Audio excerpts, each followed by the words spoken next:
Le 2 décembre, le père Pennoni est venu et il vient juste de partir. Au vu de mes réflexions à ce propos, Jésus me dit avec un beau sourire: « Tu vois que c'est moi qui ai raison. Ma Maria, les âmes sont plus emmêlées et pleines d'éléments contraires qu'un écheveau tombé dans les pattes d'un chiot qui l'échevèle et le déchiquette.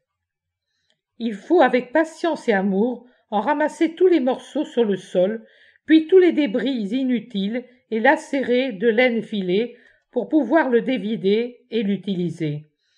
Une partie est perdue, mais toujours peu, alors que si l'on se disait « Oh, ce travail est bien trop compliqué » et qu'on le jette, on perdrait tout. Je sais que certains caractères se heurtent à d'autres et que cela engendre des frictions.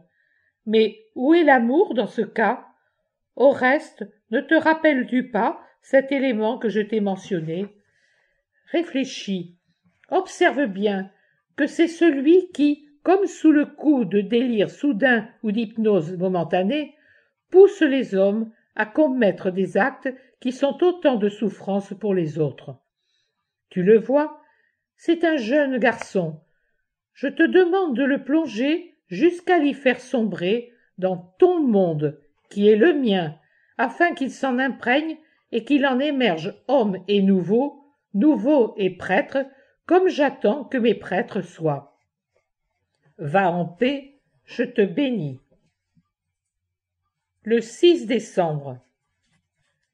Je vais toujours plus mal. Depuis 3 jours, ma douleur à la région splénico-rénale gauche est si atroce qu'elle m'arrache des cris lorsque je bouge, et si je reste tranquille, c'est comme un chien qui me rongerait à l'intérieur, ou comme s'il s'y trouvait un énorme abcès. Je suis même gonflé à cet endroit.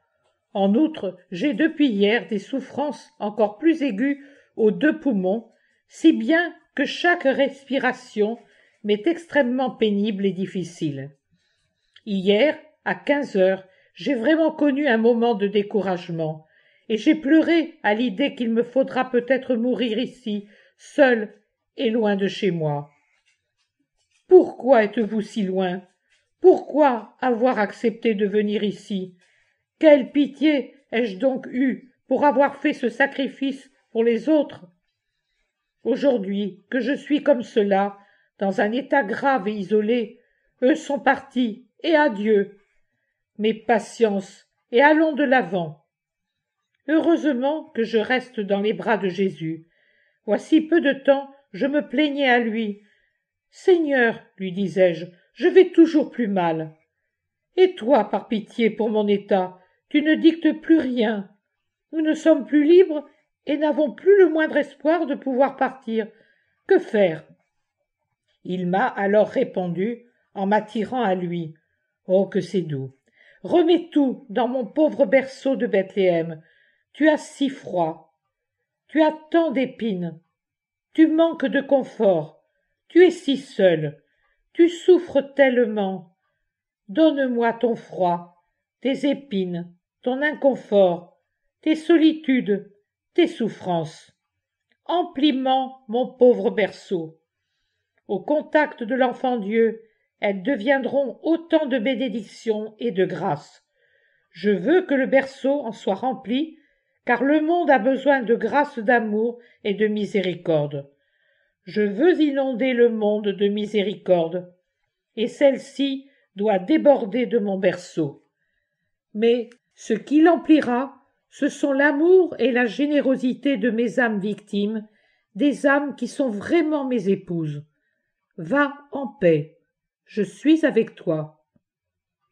Dans ce cas, en avant, mais pitié, Jésus, un peu de pitié pour nous aussi, les victimes. Tu as eu Simon de Cyrène et les saintes femmes, Véronique et l'amour de ta mère et de Jean.